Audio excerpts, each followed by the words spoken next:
JNTUK 17వ ఆవిర్భావ దినోత్సవాన్ని పురస్కరించుకుని రాష్ట్ర పంచాయతీరాజ్ గ్రామీణాభివృద్ధి శాఖ డైరెక్టర్, రాష్ట్ర ఉప ముఖ్యమంత్రి ఓఎస్డీ ఎంవీఆర్ కృష్ణతేజకి యంగ్ అచీవర్స్ అవార్డులను ప్రదానం చేశారు. ఇన్ఛార్జ్ ఉపకులపతి professor KVSC Muralikrishna, Kakinada seaports limited chief operating officer M మురళీధర్లు ఎంవీఆర్ కృష్ణతేజకు యంగ్ అచీవర్స్ అవార్డును అందజేశారు.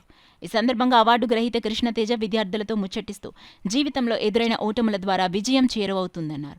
జేఎన్టీయూకేలో సివిల్ సర్వీసెస్ క్లబ్ ఏర్పాటు చేయాలని ఇన్ఛార్జ్ ఉపకులపతి ప్రొఫెసర్ కేవీఎస్టీ మురళీకృష్ణకి సూచించారు. ఈ కార్యక్రమంలో rector professor KV Ramana, in charge registrar professor V Ravindranath, OSD professor D Koteswararao, డైరెక్టర్లు, UCEK, UCEN principals, vice principals, special ఆఫీసర్లు, మాజీ ఉపకులపతులు, మాజీ రిజిస్ట్రార్లు, అధ్యాపకులు, అనుబంధ కళాశాల ప్రిన్సిపల్స్, యాజమాన్యాలు, టీచింగ్, నాన్ టీచింగ్ సిబ్బంది, విద్యార్థులు పాల్గొన్నారు. కృష్ణతేజ గారు వస్తారు, మీ అందరికీ తెలుసు.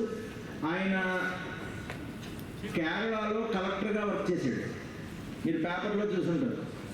Most successful collector, one of the most successful collectors in India.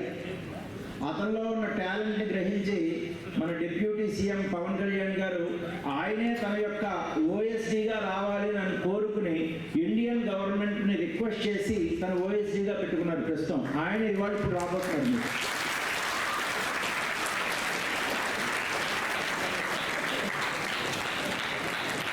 Very young IAS guy, collector in Kerala నుంచి ఇవాళ ఆంధ్రప్రదేశ్లో ఆల్ ఎన్వైర్న్మెంట్ యాక్టివిటీస్ అన్నీ ఆయనకి కంప్లీట్ A to Z ఆయనే చూస్తూ ఉంటారు. ఆయన student of JNTU affiliated colleges, Narasaraopet engineering college అంటే జేఎన్టీయూ అనుబంధ కాలేజీ, అందులో ఆయన స్టూడెంట్. అందుకనే ఆయనకి మనం ఇవాళ అచీవర్ అవార్డు అని ఒక అవార్డు ఇస్తున్నాం.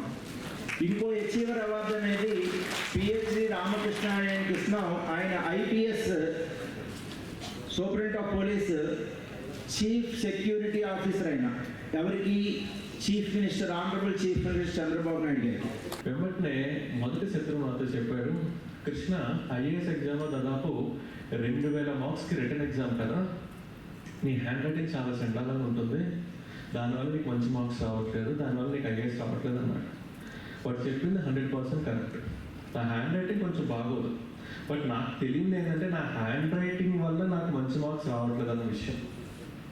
రెండో శత్రువు నాతో అన్నాడు, కృష్ణ నువ్వు ఒక ఇంజనీరింగ్ స్టూడెంట్ కదా, ఏదైనా క్వశ్చన్కి ఆన్సర్ నువ్వు ఎలా రాస్తావు అంటే first point, second point, third point, fourth పాయింట్లా రాస్తావు, కానీ ఐఏఎస్లో మంచి మార్క్స్ రావాలి అంటే ఒక క్వశ్చన్కి ఆన్సర్ మంచి ఫ్లవరీ లాంగ్వేజ్లో ఒక విషయాన్ని కథలాగా పారాగ్రాఫ్ స్టైల్లో రాస్తే ఎక్కువ మార్క్స్ వచ్చే స్కోప్ ఉంటుంది, నీకు అది తెలియదు, అందుకని నీకు ఐఏఎస్ రాదు అన్నాడు. బట్ చెప్పింది కరెక్టే, నేను ప్రాపర్ కంప్యూటర్ సైన్స్ స్టూడెంట్ని అండ్ జేఎన్టీయూలో స్పెక్ట్రమ్ చదివేసి మనం పాస్ అవటంలో మనం ఎక్స్పర్ట్స్. సో 5 మార్క్స్ క్వశ్చన్ అంటే 5 పాయింట్, 10 మార్క్స్ క్వశ్చన్ అంటే 10 పాయింట్స్, 12 మార్క్స్ క్వశ్చన్ అంటే 12 పాయింట్స్ రాసే స్టైల్లోనే అందరూ ఉంటాం. నేను అదే స్టైల్లో ఉండేవాడిని. సో నాకు ఎప్పుడు ఒక విషయాన్ని పారాగ్రాఫ్ స్టైల్లో మంచి భాషలో రాయటం నేను ఎప్పుడు నేర్చుకుని నాకు తెలియదు. Always take his advice and we have created a beautiful port. When compared to other ports, I would say this is the cleanest port in India.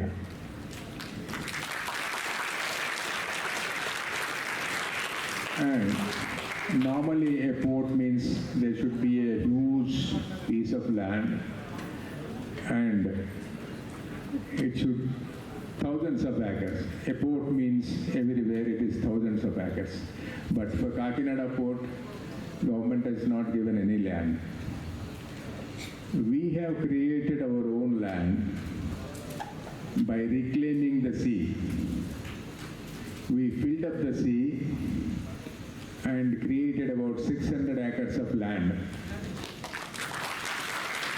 And normally if you cover the sea, what happens? It's a saline water. And in that land, how do you grow the trees?